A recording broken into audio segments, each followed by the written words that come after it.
Hello, chào tất cả cả nhà nha. Hôm nay mình sẽ review về cái trường Đại học Nông Lâm là như thế nào.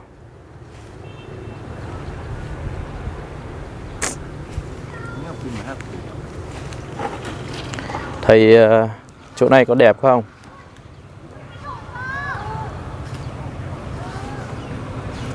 Nhìn là quá đẹp luôn nhá, quá tuyệt vời.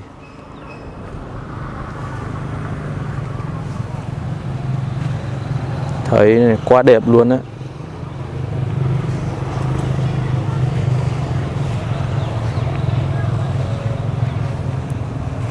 Chỗ này là khu vực trường Đại học Nông Lâm.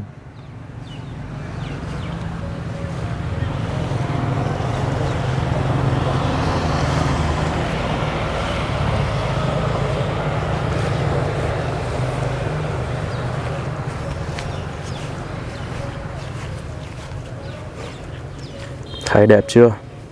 Quá đẹp tuyệt vời. Quay xem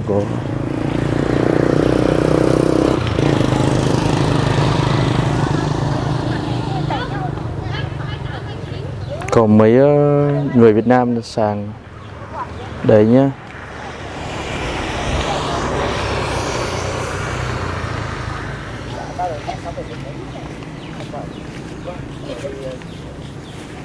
Nó tính thế nào ấy nhỉ? Tính được 30. Không, phải cơ.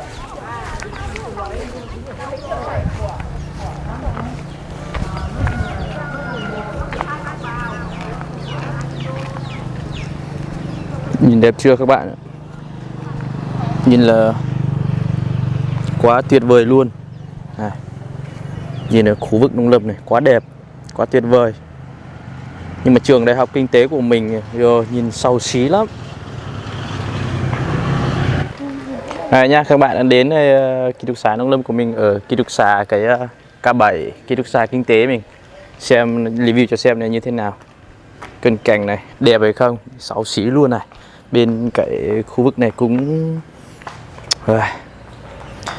nhìn là không biết là nhìn chỗ nào, nhưng mà cái có camera trên này, thấy chưa?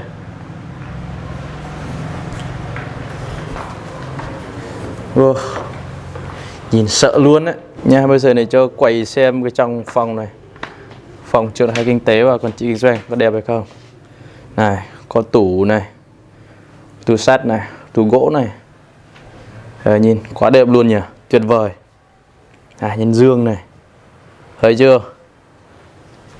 Nhưng bây giờ đi sẽ xem cái phòng vệ sinh có sạch sẽ hay không. Thấy chưa?